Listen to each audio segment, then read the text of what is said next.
Work, watch, and trust God.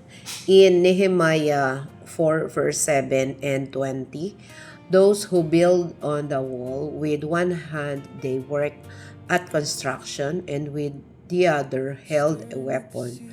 Our God will fight for us. Sa panahon ni Nehemiah, hindi madali ang pagtatayo ng pader o Wall of Jerusalem habang nagtatrabaho sila. May mga kamay na gustong pigilan ang gawain ng Diyos habang ang isang kamay nila ay nagtatrabaho, ang isa naman ay handang magtanggol na ipagtanggol ang kanilang sarili. Ganyan din ang buhay natin bilang mga Kristiyano. Habang tayo ay naglilingkod sa Panginoon, nagtatayo ng pamilya, ministry o career, hindi mawawalan ang mga pagsubok, tukso at spiritual battles. Kaya kailangan nating maging masipag sa gawain at pagbabantay sa ating pananampalataya. Hindi sinabi ni Nehemiah na tumigil sila sa trabaho dahil may panganib. Hindi rin niya sinabi na umasa lang sila at huwag nang kumilos. They worked diligently, stayed alert, and trusted God completely. At nang tumunog ang trumpeta, sinabi niya, "Rally to us there, our God will fight for us." Napakagandang paalala nito na sa gitna ng laban, hindi tayo nag-iisa.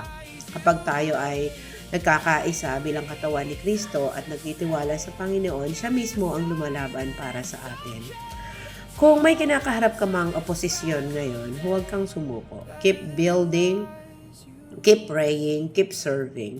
Habang ginagawa mo ang bahagi mo, hayaan mo ang Diyos ang gumawa ng kanyang bahagi. The battle belongs to the Lord. Huwag hayaang hadlangan ka ng takot o pagsubok.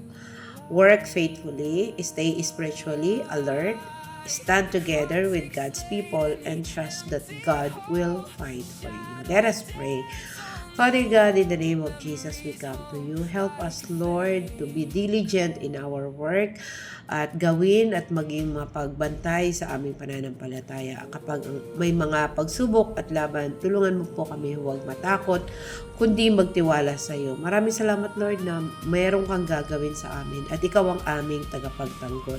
Ikaw ang lalaban para sa amin. Kaya, Lord, itinatas po namin ang lahat ng ito sa pangalan ng Panginoong Jesus. Amen. God bless everyone. Please like, share, and subscribe. God bless.